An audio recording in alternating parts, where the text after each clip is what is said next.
4 days after the tragic death of their team captain Kennedy Isles, the S-Crave Newtown United FC played their rescheduled SKNFA Premier League game against Flow 4G Cayon Rockets at the Warner Park. But the team from East Bastyr was no match for the boys from the Green Valley as Cayon trounced Newtown FC 5-2 on Tuesday night. Going to the half at 1-1, courtesy of goals from Cayon Duncan in the 16th minute for Cayon and Jordan Misiri in the 20th minute for Newtown, Cayon came out firing in the second half, scoring 4 unanswered goals for most of the match. Cayon Duncan added to his tally with the 58th minute strike. Javern Matthews scored 2 goals for Cayon in the 61st and 80th minute, and Quiniki Clark scored in the 71st minute. Another consolation goal came from Newtown in the 88th minute from a free kick from Johannes Mitchum. At the end of the match, Cayon's assistant coach Jazza Buchanan said his team had figured out Newtown's game plan in the first half and was able to capitalize in the second half. It's just simple. I always say in terms of we know when Newtown what they were going to bring tonight, and we still let them get a goal. It's only hard really from punch, playing to rumpy, the long ball all the time. We know that. So it was nothing new that we know that Newtown bringing. So we just went McKeel and talk about it. Just started to take a little more punch, doing too much thing with the ball in the second half. And it comes to our chances, we have our chances them to score. Because we have too many chances. The first half alone we had 10 chances. Newtown get 1 and score. So we should have buried Newtown a long time in the early stage of the game.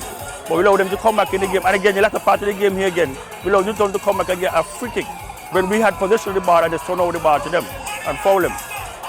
Buchanan said the team is doing better this season due to a return of some of their major players who had left for other teams. We got a lot of new players. A lot of players come back home who had left Newtown and who had left Cayon and went beyond.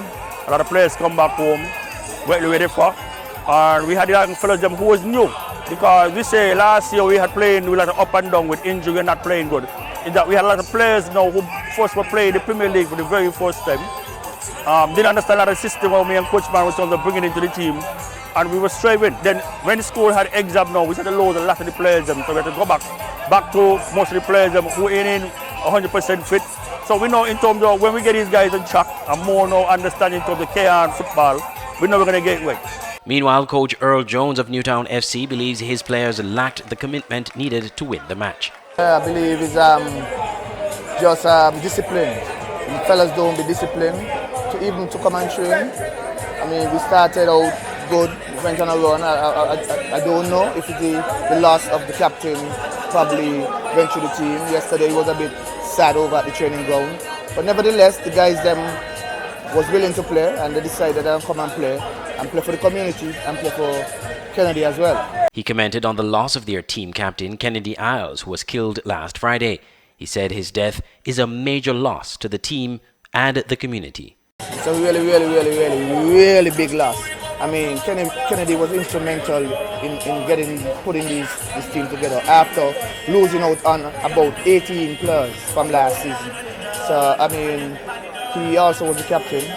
And it's been really sad, as I say, from beginning over at the training ground. So, but nevertheless, we came to play, and we saw our mistakes, and we just have to correct them on the training ground in the next coming week. In the night's other match, Hobson Enterprises Garden Hotspurs crushed Elka Limited Security Forces 6-2.